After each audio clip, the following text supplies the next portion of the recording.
Good morning. Home stretch, home stretch. You know how we do this, so please rise, joining me for the Pledge of Allegiance, followed by our national anthem, sung by Counselor John Cavilhog, and after that, please remain standing while our chaplain, Reverend Trent, leads us in prayer one last time. I pledge allegiance to the flag of the United States of America, and to the republic for which it stands, one nation, under God, indivisible, with liberty and justice for all. John?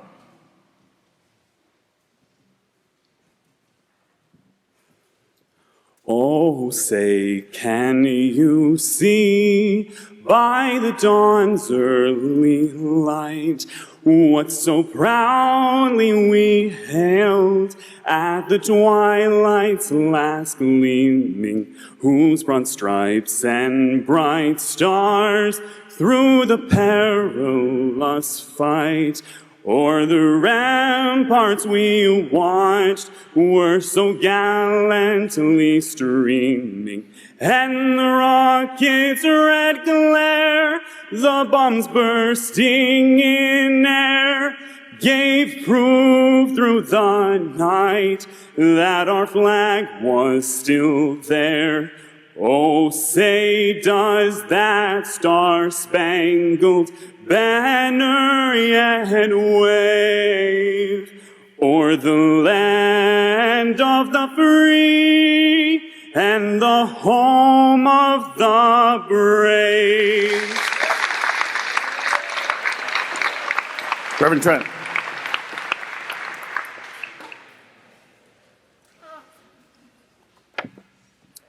Let us pray. God of life, source of freedom and justice, thank you for a wonderful week filled with challenge, opportunity, learning, and friendships. We are grateful. For being brought to the end of this week safely, we are grateful. For being reminded of our freedoms and our obligations to cherish and preserve them, we are grateful. And so, as we go forth, turn our gratitude into commitment to preserve, defend, and renew our American creed for our time and for all time. Give us safety in travel, and bless our journeys in the weeks, months, and years ahead. In all your many names we pray. Amen.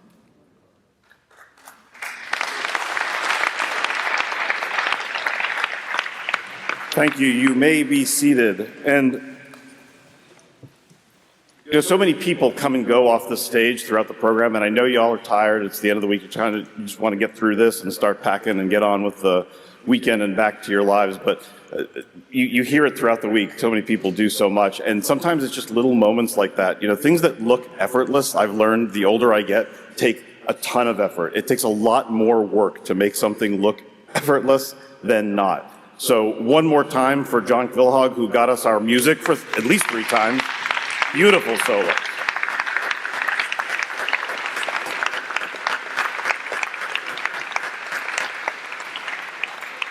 John, thank you. Not being able to have a band this year was really, it was tough at times. And so we're grateful. And one more time for Reverend Trent, who always has just perfect words.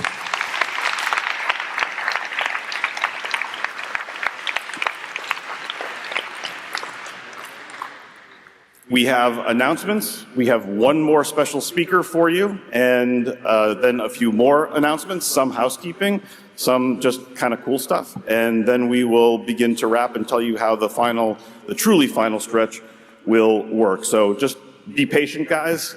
Please be focused and respect the people up here. I know we're all tired. I assure you the blue shirts are even more tired than you are, but we appreciate the attention, certainly. Before we get into the formal elements of our closing ceremony here, I need Mayor Nicholson as well as Matthew Marcil of C2, your Senate President, who has to serve his sentence as handed down by the Massachusetts Boys State Judiciary, to come forward.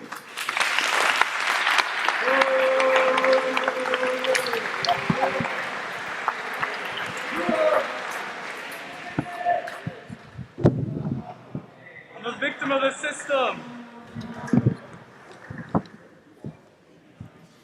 Actually, let's put that there.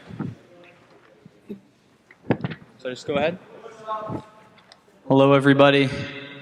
I'm going to do my push-ups first, read my charges, and then do my public apology that I owe to all of you. 15, 15.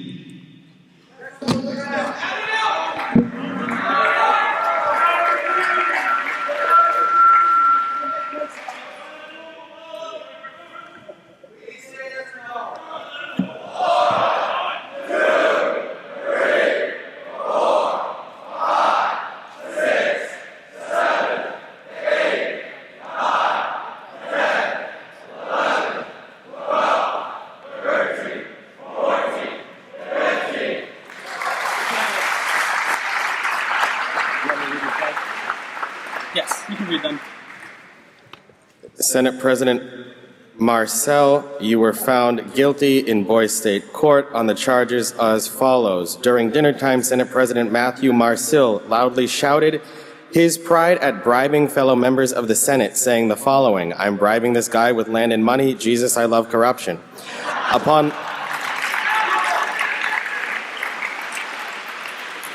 Upon learning that he would be cited for that statement, Marcel threatened the counselor filing this citation, Mr. Chris Carey, by saying, "Sir, I am the Senate President and you're going to regret this." After being found guilty in court, you were sentenced to do 15 push-ups and issue a public apology to Massachusetts Boys State.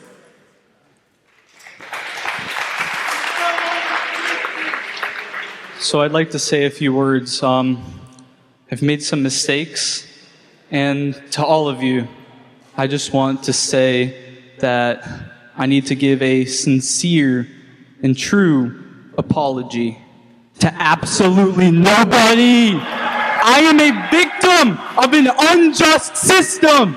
These charges against me, corruption, bribery, fraud, what even are those? They're not even real. What I call it is greasing the gears of change. That's what it is. I did this for you guys. I should get a medal for getting these bills through. If not for this, there would be blocks and no change. I have exposed the cracks in the system. I can't be blamed for what I did. I was but an animal backed into the corner by the law and by the state, and I had to lash out against this. I had to do my part. I am innocent. The only is in the law and in... Why is this off?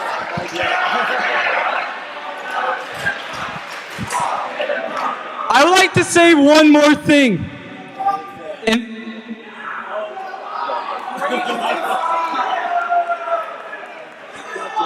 Don't hate the player, hate the game.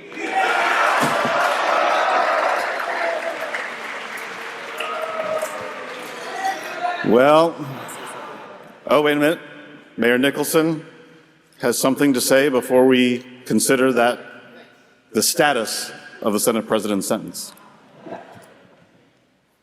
I just want to first state that Senate President Marcel's Boise State staff for his town have nothing to do with his actions, just to make sure that there's nothing that comes back to the city of Gardner on that one. But I believe that was sentence. Very well.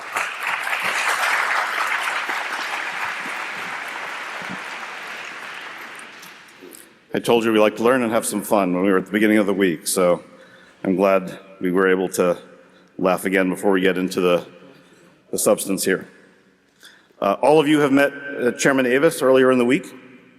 Every leader has their own style in just about any setting, and you've probably noticed that it's everyone else that is up at the microphone and running different parts of the program. Chairman Avis is usually pretty comfortable just sitting in the background, ceding the podium to guys like me and Mayor Nicholson and others who never met a microphone that we didn't like. But he's working really, really hard always in the background, and he's always in charge. He's been the boss of this program for well over 20 years now. He's been the driving force behind a lot. You guys come here and you just see sort of one Boise State experience, but we get to see evolution over time.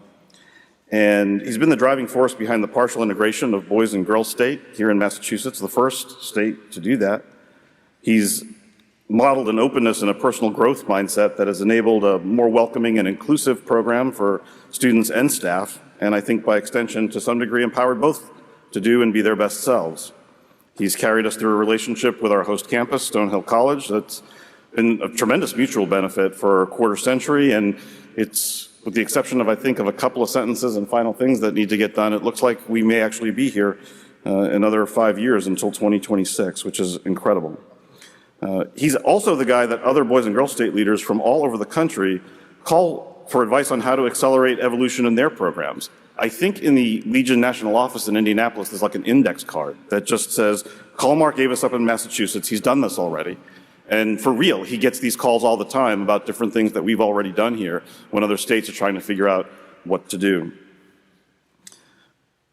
In the 32 years that I've been here, I've served under 5 chairmen, but at this point, I've worked for Mark for so long, it's hard for me and I think most of my peers to imagine pulling this thing off every year with anyone else.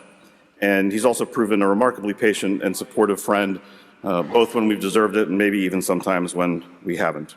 Here to address the blue shirts and all of you with a special announcement, as well as farewell remarks, Chairman Mark Avis. Mr. Chairman, your students one more time.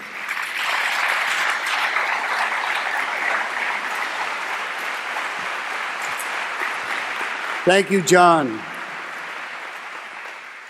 It's hard to even get up to speak after somebody gives you that kind of accolades because, as you heard him say, I stand in the background a lot. And the reason why I do that is because I have a staff of blue shirts here that are just so accommodating and just so willing to make a change on the fly and do things that we need to be done. But first accolade I'd like to give during this COVID year, it was a very tough year. It was very touch and go at times to whether we would even have a Boys State program again. But the general consensus of all the blue shirts and everybody that I had spoken to thought that we cannot go another year without having a Boys State program.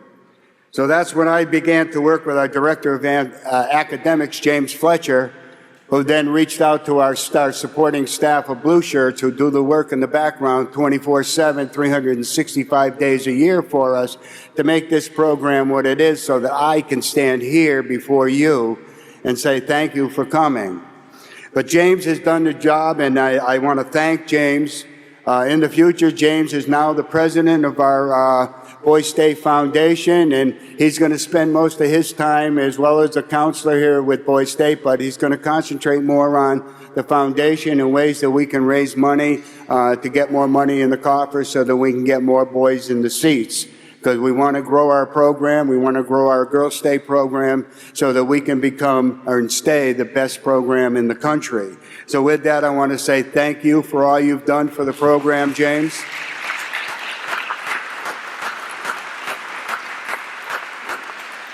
And I'm very proud to make this announcement because this gentleman that I'm going to speak of right now is a Boys Stater of mine, somebody that I selected from my hometown to come to Boys State, but he was only the third in line in his family that I selected to come to our Boys State program. First, I had his dad here as a Boys Stater, then I had his older brother here as a Boys Stater, and then when he was a junior in high school, it was a no-brainer that he was going to be the third one from the parent family to come down here. And at this time, I'd like to have a round of applause for our new Director of Academics, Matthew Parent. Matt.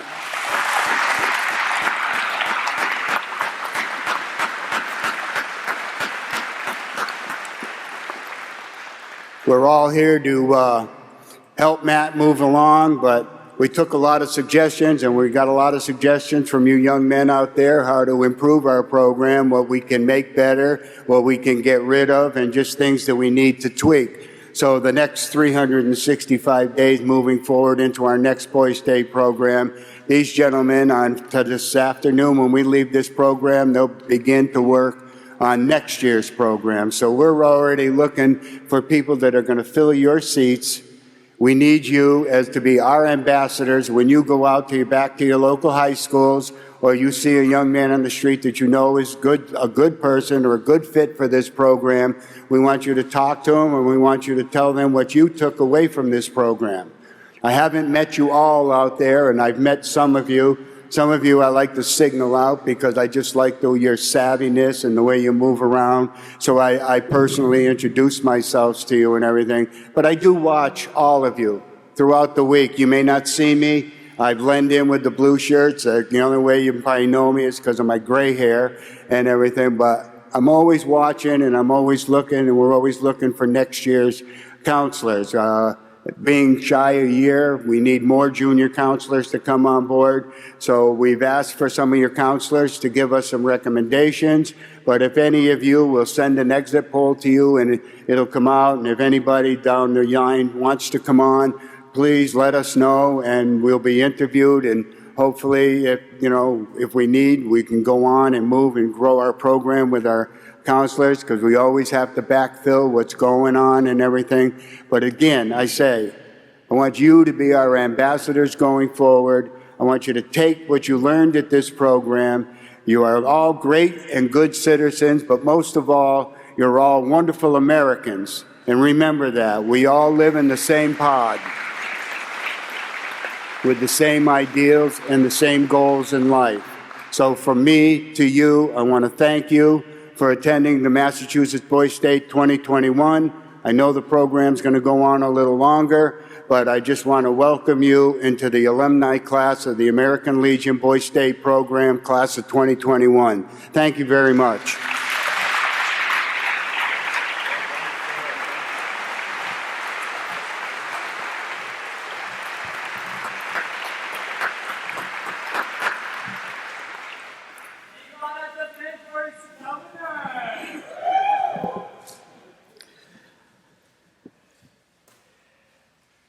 Our guest speaker this morning is no stranger to this program or to this campus.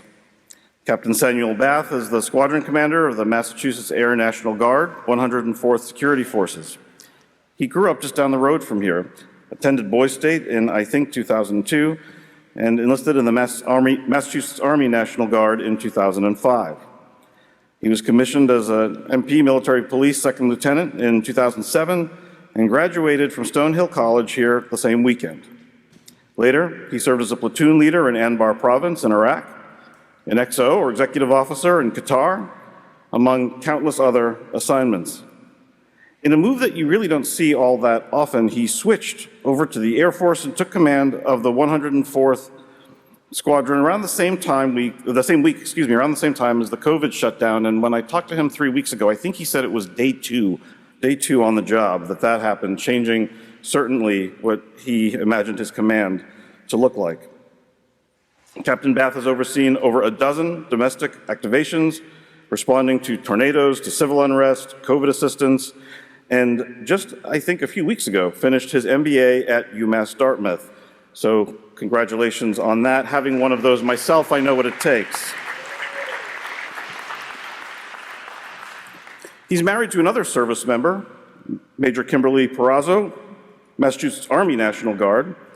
He's a dad with a 4-year-old son at home who I'm pretty sure I heard over the phone when we spoke, and he describes himself as, quote, an avid nerd and cook.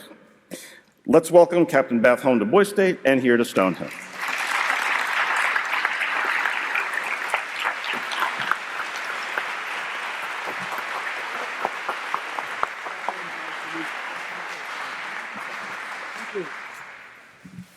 Good morning, everyone. So I'm going to go off book before I start with my remarks. First things first, I have to do the mandatory recruiting pitch. If you have any questions about the military, Army, or Air, both myself and Tech Sergeant Smith are going to be standing by in the back. And then the other thing is, I tell you when you hear my remarks, I did not plan them after watching that display just now. But understand that, first off, that was hysterical. But I did not plan these remarks, so please bear with me. Good morning, honored guests, faculty, staff, and soon-to-be alumni of Boys State. I would like to thank Boys State and Stonehill College for allowing me the opportunity to speak with you all today. I am, I believe, the 10th speaker you have had since the program started, so I want to make sure that I adhere to the 3 B's of public speaking. Be brief, be brilliant, be gone. I'm sure you've received a veritable flood of information this past week on a variety of topics. I'm equally sure you were looking forward to getting the hell out of here and back to your homes and families and starting your summers with minimal to no COVID restrictions. As I'm standing in the way between you and home, let's get down to it. The advice I was given when preparing my remarks was that I should treat it like I'm talking to my younger self and what would make the most sense to me literally half my life ago when I sat in the same seats you are in now. I've listened to a lot of speeches on how to be successful, starting here at Boise State years ago and continuing to this day. Many of the speeches were given by senior military personnel, successful business moguls, and well-known politicians and contained absolute pearls of wisdom that resonated at a very deep level. While impactful and poignant, many of them ended up sounding a lot like a clickbait internet ad. This one weird trick and you'll be successful. Or companies don't want you to learn this person's secret to become rich. I'd rather talk to you about the biggest teachable factor I've learned from over the past 20 years, and that's failure. Something no one really wants to talk about is what happens when we fail. Who here has failed before? That's what I thought. I certainly have. I've lived twice as long so far as most of you sitting before me today, and all it means is that I've had at least twice as many opportunities to fail than you have. And fail I have. But I've had incredible leaders, mentors, friends, and family, including my father, who's sitting in the back trying to go unnoticed right now. Thanks for being here, Dad.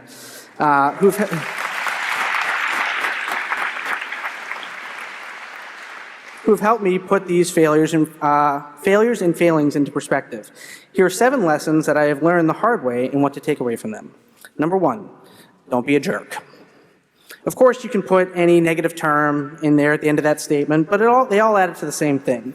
If you treat those around you poorly, even unintentionally, they will remember that, and they won't work as hard for you, and they won't work as hard towards your common goal. As Maya Angelou said, people won't remember what you did or said, they will remember how you made them feel. 2, take a breath. It'll look better in the morning. I have found that very few decisions require the war room level of exigency that most people make decisions make them out to be. How many of you have heard the phrase, we don't care if you make a bad decision, just make a decision? Who's heard that before? A fair number of you, right? Well, the first thing to decide about making a decision is whether or not you need to make one right then and there. If that is the case, then so be it.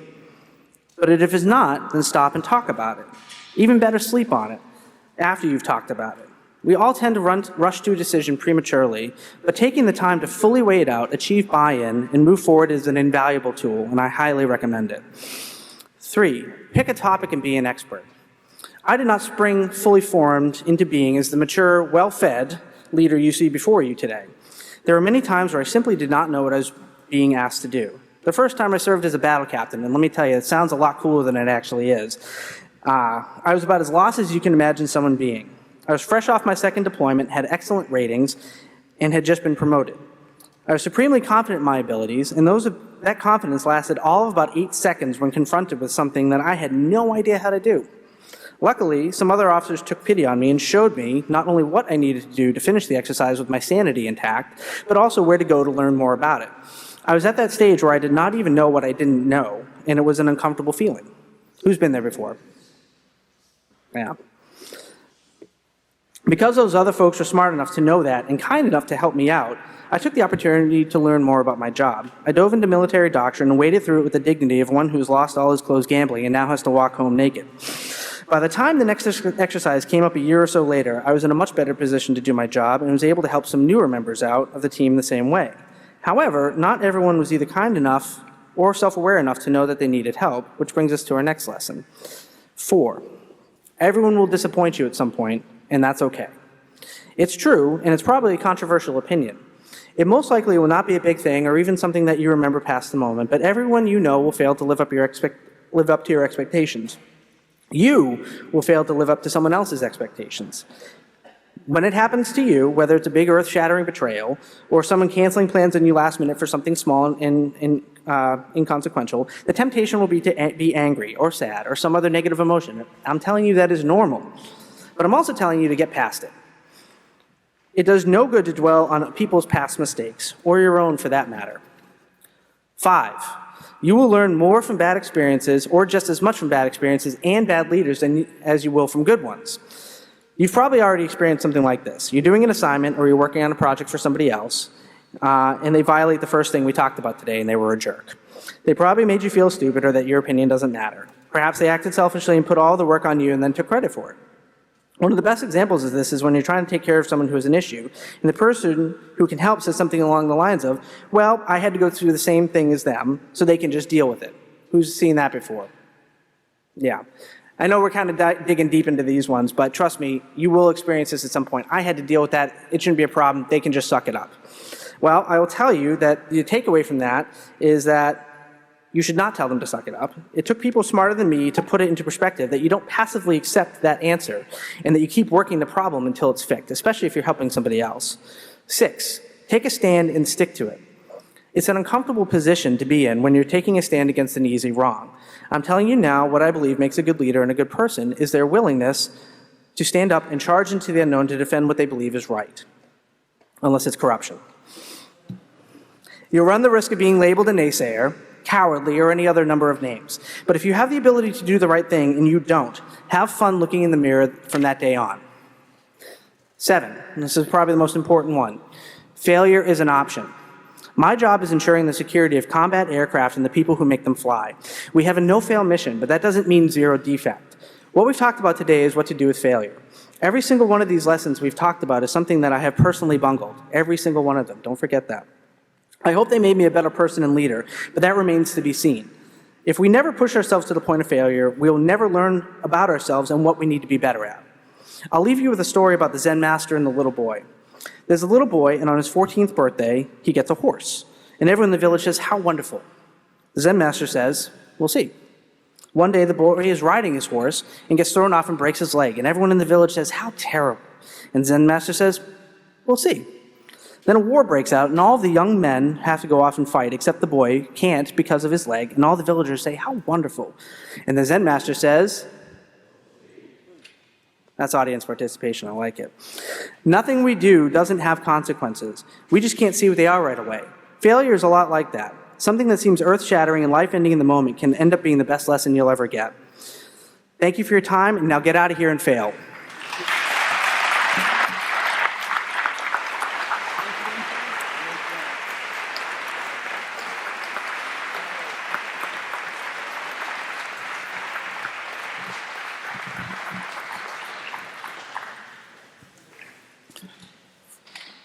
Thank you again, Captain Bath. We're so grateful that you made the trek out here from Western Massachusetts, and I'm sure a few people will be chatting you up in the hallway after we're done. Yeah, about 10 speakers, a lot of advice, a lot of people. Hopefully some of it resonated. Hopefully you'll be able to put it to good use. In about an hour or two, all of you will be, I hope, Boy State graduates. There are several people we would like you to hear from about what your life as a Boy State alumnus might look like. You already heard from one. Dan Peterson, our Director of Staffing, spoke to you last night about becoming a blue shirt and what's involved in that process, and we hope that a bunch of you will consider that. The opportunity to serve, to give of yourself, service is a gift. And when I was your age and adults would tell me that, I have to admit I kind of figured it was pretty disingenuous. I just assumed it was sort of a poorly executed sleight of hand to just reframe generosity, something that is just the right thing to do, but not always really all that appealing. But what I've come to learn as I put more miles that I log in this life is that when you find the right people, the right places, missions, visions, and dreams that call out to you, you really have almost no choice. You feel compelled to do something and to advance those callings. The last day of every program year, when we leave campus, I bid farewell to Chairman Avis by saying, thank you for the opportunity to serve, and I hope you'll invite me back to serve again. It took him quite a few years to realize that it wasn't just political or some false humility that I was demonstrating. Like most adults, I've had good years and bad years. And in bad years, it was coming back here, home to Boy State, that gave me the reset I needed to get back up on the horse of life, if you will, and just try it again. Try one more time at whatever it was that was giving me difficulty. So service has been a gift indeed. And while becoming a counselor, as Dan Peterson told you about, is one way that you can serve the program, it isn't the only way to serve and support what we do here and what the Legion attempts to do here and around the nation. So first up on this score, I'd like to invite Bill Murphy. You met Bill Murphy at the beginning of the week. He was here to swear everyone in as Boise State citizens. He attended Boise State in 1988. He was elected to the U.S. Senate and went on to Boise Nation. And on and off, he's been a counselor here for years and a tremendous friend. He's going to come up here and talk to you about the Sons of the American Legion. Bill Murphy, come on.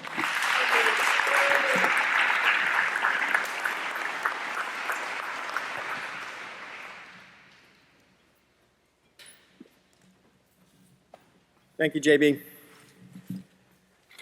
Good morning. It is my honor to once again take a few minutes to tell you about an organization very dear to my heart and very important to this program.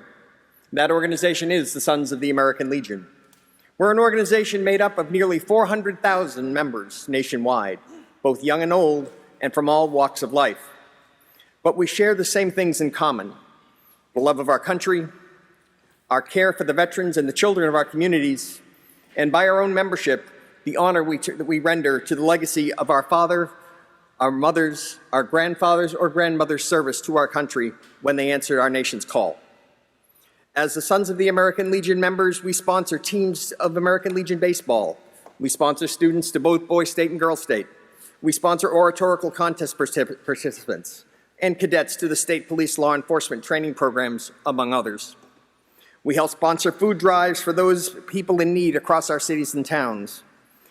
We provide vital services to our veterans in many different ways throughout the year, as well as paying respects to those veterans answering their final call.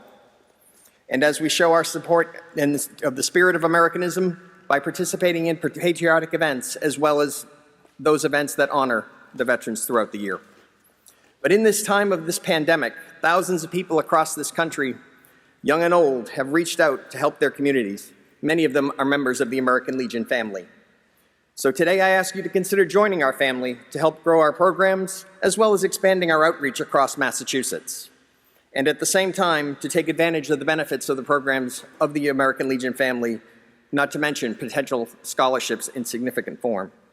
For those who might be interested in joining our organization, I would ask you to see me at the back. We would love to have you. And once again, JB, thank you for your service. I am proud to say that you also a member of the Sons of the American Legion. We are thrilled, and I appreciate coming before you every year. All I can do is wish you all the best of luck, and I hope we see you all again. Take care. Thank you, JB.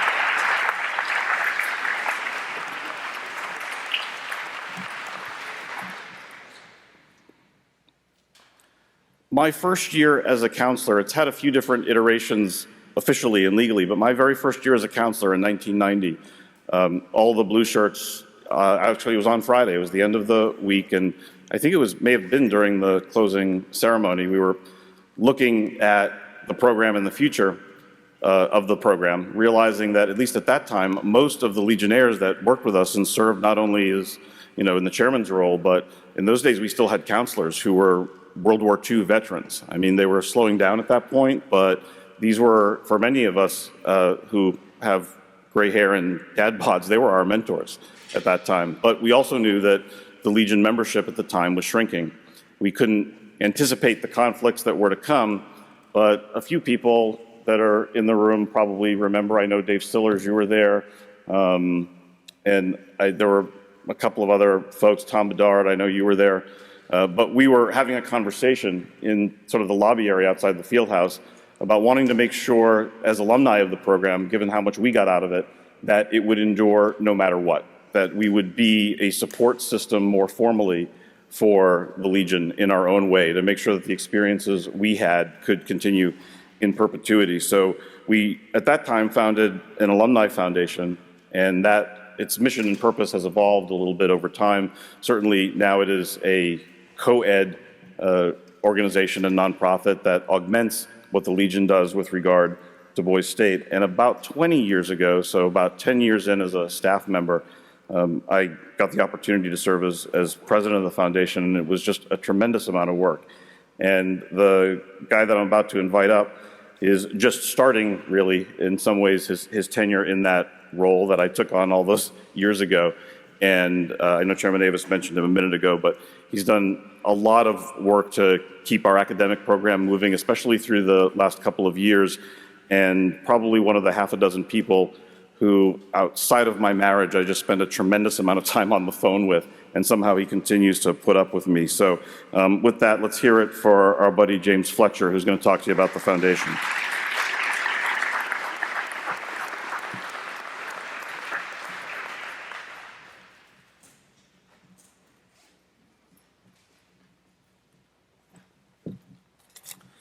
Before I kind of get into the nitty-gritty of the foundation and give you a little bit of a brief overview of what that means and what I think you can all do to enhance and establish a role within it, when I first addressed you all on Sunday, I urged you to make this week yours. I urge you to take what you could take out of this week, and I kind of went through some anecdotes, whether it was the awesome catch you made in football or becoming a U.S. Senator, and I think there's probably at least 3 people in this room who have done that. So those are all things you need to be able to take from this. There are a million different things that this program can offer you. 2 years ago, well, actually 3 years ago, 2 programs ago, when I first gave an address at this closing ceremony, I choked up, as I'm about to right now, and I simply said that this program is magic. This program is magic because you've made bonds that will last you a lifetime. I promise you that. You've made friends, some of whom may wind up being on staff with you next year, and some of whom you might know for a lot longer than that.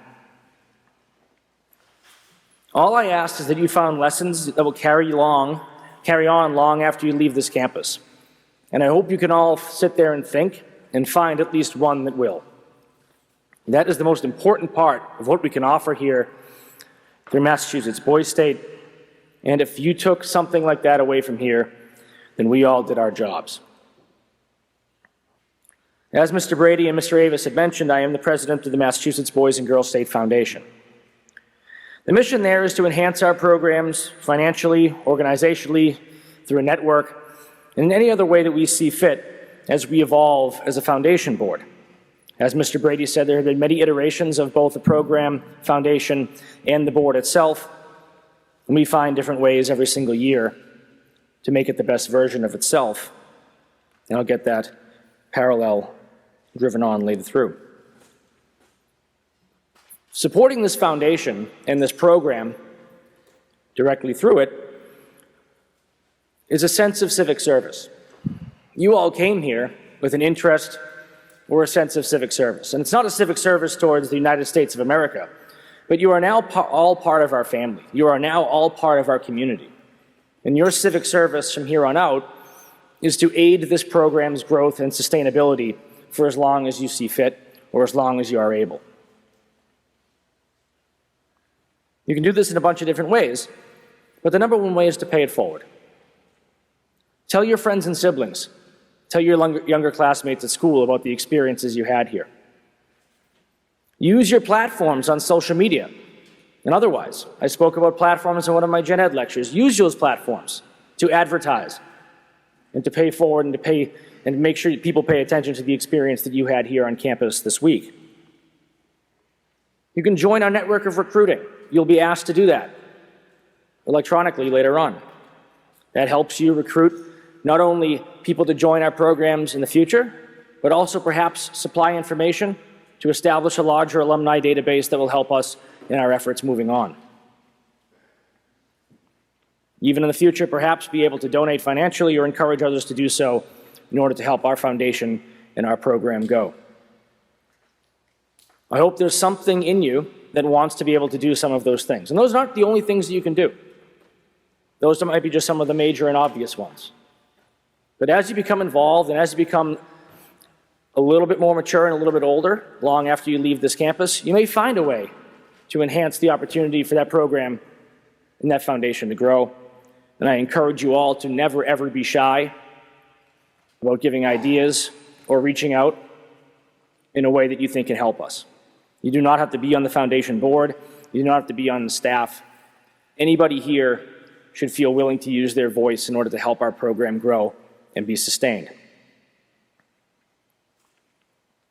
In closing, if nothing else, I really hope that you feel like you got something out of this week, and that you're leaving this campus a better version of yourself, and with the attitude that every single day and every single week, you can always become a better version of yourself. That's one thing I told you on Sunday, and that's one thing that every single one of your counselors and hopefully some of your peers have driven you to become. Like I said, this program is magic. There's nothing like it on earth. I hope you have a great summer, and please be in touch. Thank you.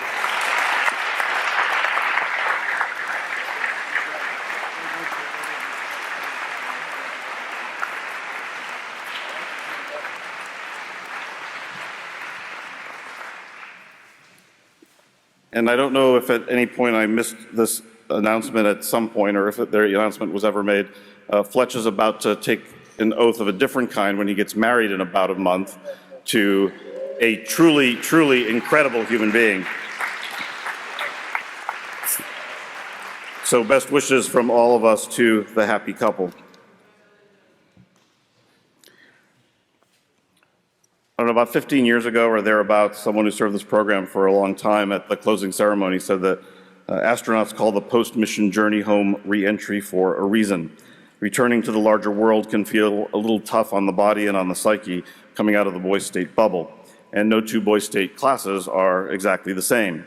Saying goodbye, and for at least a few of us, the semi-transcontinental journeys overnight tonight and tomorrow weigh heavily. If we're lucky, Trent and I might be home about 3 hours before the sun comes up anew tomorrow. It's a lot of time to reflect.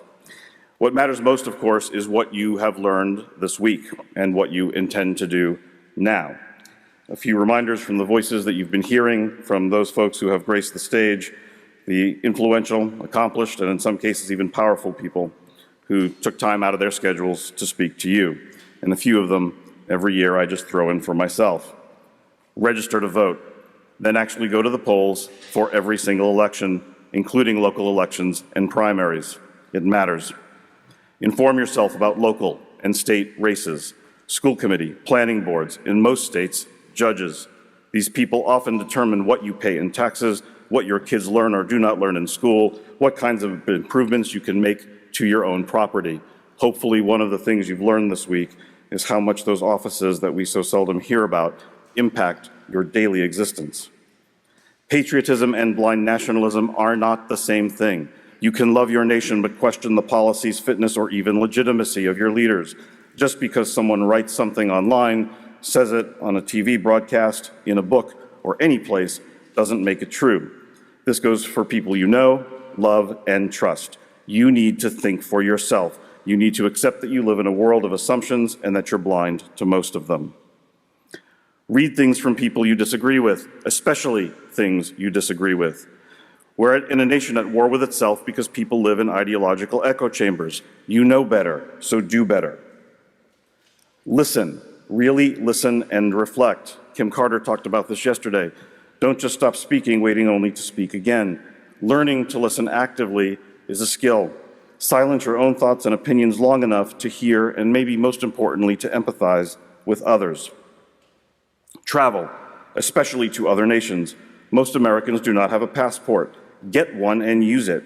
The strip malls and cul-de-sac of the developed world are little more than ant farms for human beings.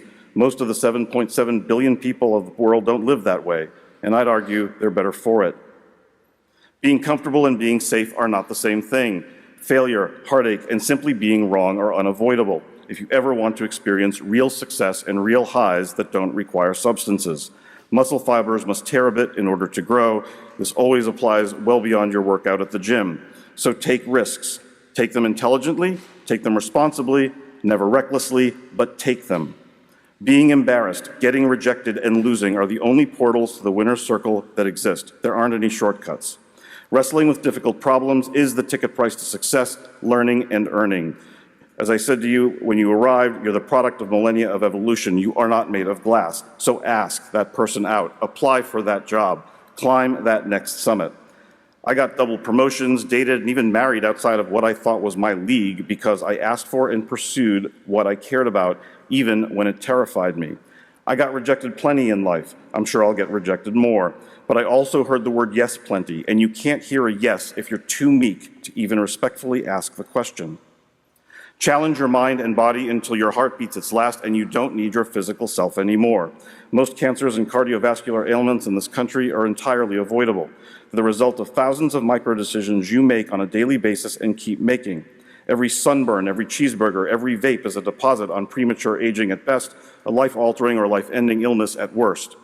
Every single one of us is going to spend eternity in whatever it is that follows this life. And since you're guaranteed a spot anyway, why would you accelerate the trip? If you're in emotional pain of any kind, get help. If that help doesn't work out, get different help. Just make sure it's from people credentialed to provide it. And keep getting help until the distortions of that pain you feel are in check. Life is worth living, and any other message is simply bad data, even if that message is coming from somewhere deep inside, no matter how convincing it feels or sounds. Actively seek out and cultivate mentorships. Make sure a hefty percentage of those mentors are women, people from other cultural backgrounds and worldviews. Living a different set of norms helps people see things others do not. That perspective, at a very minimum, will make you a more aware person, but it just so happens it usually makes you also a more successful person. Nobody has a patent on wisdom or morality. I assume you're capable of entertaining a thought without acting on it, and asking for advice doesn't require you to be any one person's disciple, so you might as well have the intel. Trust your instincts, but beware of your impulses. They're not the same. Learn to tell one from the other. Learn etiquette, even if some elements of it seem outdated or impractical. You see a lot of it on this stage. Some of it might even seem boring at times, but class is always in style, even when it is tragically rare. Love is a choice, so choose wisely. Choose someone who knows when to be tender and when to be tough. Effortless, happily ever afters are fairy tales we tell children, pipe dreams we sell in fiction, and that we use to market and sell products and services. The only natural thing is for people to grow apart. So if you want love to last, get ready to work. Then work harder. Then work at it some more, even when you don't want to. And then, just when you think you've left it all on the field and given it your all, try at least one more time. Trust me, the payoff is worth it. When it's really over, if it's really over, you're gonna know. Real relationships, platonic or intimate, happen in the physical world, so be fully present. I love and believe in technology. I've always been an early adopter, but it's not a religion. Every site, streaming video, dating app swipe, social media feed that you refresh, and game that you binge on just added to the earnings of billionaires and hedge funds that you know nothing about. You're not the customer, you're the product. So deliberately and consciously make our technological wonders work for you instead of you working for them. You really are the average of the people closest to you, so seek out people who naturally strive and challenge the status quo. If you have takers or spirit leeches in your life, politely distance yourself. Parasites destroy their hosts and move on, so don't be a casualty of them. People who cannot give you intellectual and emotional honesty simply don't belong in your life. Finally, but most importantly, you are entitled to nothing in this life, absolutely nothing, except perhaps respect. You have to earn it often time and time again. You aren't entitled to a job, to an A, to another person's love or physical intimacy. You're not entitled to anyone else's time. You're not even entitled to freedom. You have to earn all these things, and most of us don't need to go to war in order to do so. People who do not pay attention, who do not vote and vote intelligently, who buy into superficiality and sound bites over substance, end up losing what they cherish, and all of us end up poorer for it. Many once great civilizations met their demise through complacency, through people who played checkers with their lives and their institutions instead of chess. You're about to become stewards of the free world, so damn it, do better than every generation to come before you, because we know, and I think you know, you can. While you all excel academically and we continuously narrate from this podium a highlight reel of good feelings, make no mistake, those of us who serve this program are all too aware that life isn't necessarily easy. Matt Terry and others talked about it this week. Sometimes the depth of self-reflection and goal setting and of the adult life ahead can feel overwhelming, even painful. Rest assured that, as Fletch just told you, you have a new brotherhood of peers and mentors who care, who really, really get it. We hope that you'll take us up on that. As one of my colleagues puts it, and as I told you on Monday night, you deserve the best in life, and life deserves the best in you. If we've done our job this week, many of you are one step closer to knowing for yourself what that might look like. Awards. Normally, at the closing ceremony, we would be announcing the winner of the Samsung Scholarship Competition. Because, speaking of technology, sometimes it doesn't always cooperate. As happened, I think, 3 or 4 years ago. We're going to have to defer that, so what will happen is we will inform the winner of their status in the coming days, probably next week, and then we will announce the winner publicly on the website and get that out to everybody so that people know. And next, the Jonashaka Award. Jonashaka was on the staff here for a long time. Jonashaka predates even an old guy like me, but this is a real sacred award to us here at the program. It is the only award where the recipients are immortalized in perpetuity in the program book. You met Doug Martland, who was up here the other night. I used to run this process, but a couple of years ago I turned it over to my friend and fellow blue shirt, Kevin Coughlin, who's going to let you know where the board landed on this year's Jonashaka Award. Mr. Coughlin.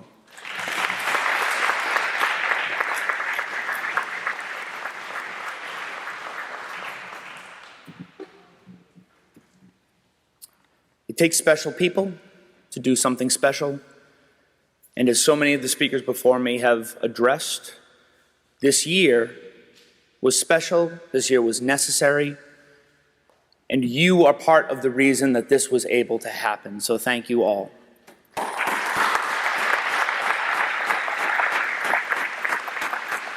And of course, a continued thanks to Chairman Avis and the rest of the blue shirts and all the people behind the scenes who made this happen.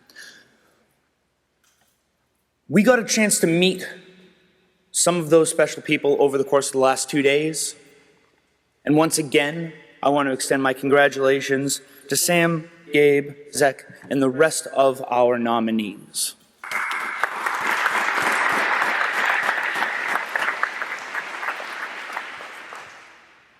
The three of you caused us so much discourse this morning in how we were able to just recognize all of the good that you showed us, all of the good that you showed your communities, and all of the good that you showed your communities beyond the campus of Stonehill College. But we got a chance to talk strictly about so much of the good. And so it is absolutely my privilege and honor to once again introduce and congratulate Zachariah Henry.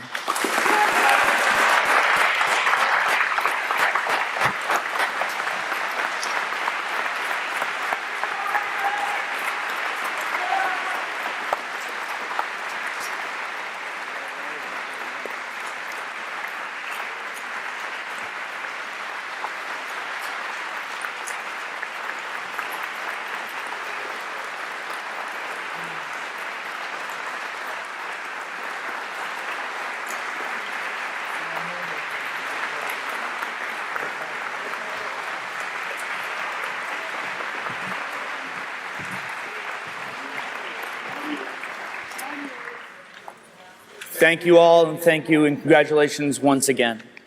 Mr. Brady.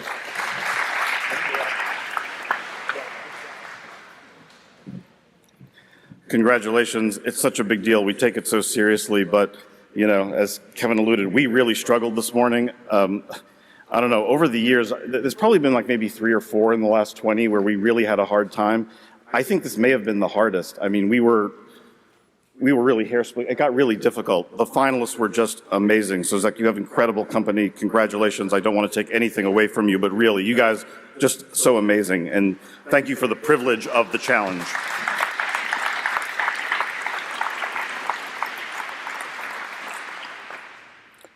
Almost there. So final announcements to walk you through the checkout process and staying in contact. I'm going to ask Jay Lee to start making his way forward. We're going to talk about the exit poll that you're going to receive, some last-minute social media stuff. There's a lot of things about this program. I realize it doesn't always resonate completely with everybody. For some of you, it was just a cool week and a good time. For others, it really tapped into something. And one of the challenges that I know I still sometimes struggle with, even after all these years, and others do as well, is explaining exactly what this thing is to people. You may have even found it difficult to describe to others where you were going when you were coming here. Some of this might actually help. So with that, I'm going to ask Jay Lee, one of the stalwarts of our staff who works, like we say, really year-round on this thing, to hit on the exit poll, social, and a couple of other things. Jay Lee.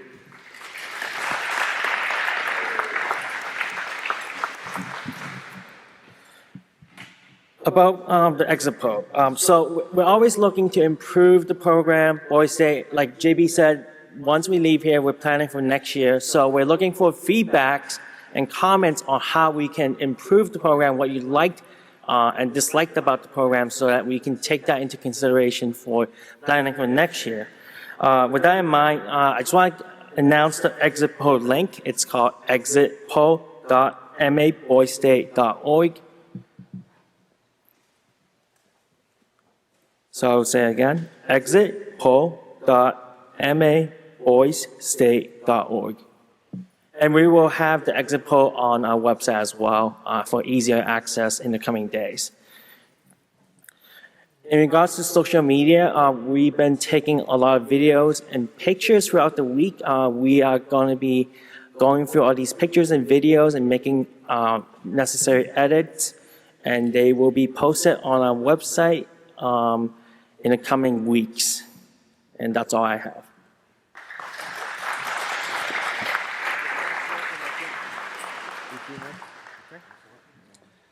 Okay. I believe mayors and moderators have turned in the packets and so forth already. If you have not done so, or if there's any missing, make sure that those are turned in to counselors and make their way back to us. Your car keys, you should, if you still, or your counselors still have them, if you haven't taken care of that this morning already, those of you who drove yourself here, you should be able to get those and sign those out in a matter of minutes. Before I go with the room checkout process, is there anything else from the blue shirts, so I can do that while someone's coming forward? Any other blue shirt announcements? Okay. Your keys, I know this was mentioned yesterday by Mayor Nicholson, but those do cost a lot when they go missing. You'll turn those keys in. Your counselor should already have your certificates and so forth. You will turn in a key. They will hand you your certificate, your Boys State PIN, and any final other paperwork that needs to get done for Stonehill, room condition forms, and that kind of thing. By now, all of you know how much I like movie quotes, so here's an oldie actually, from the 1959 religious epic Ben-Hur. It's an insane world, but in it there is one sanity, the loyalty of old friends. Hopefully, all of you have now expanded your circle of friends. On behalf of all those who make this magic happen, those long gone whose vision shaped it, all who've gone before you, we wish you the very best in life, the very best of luck. Have a wonderful summer, a wonderful senior year. We're adjourned.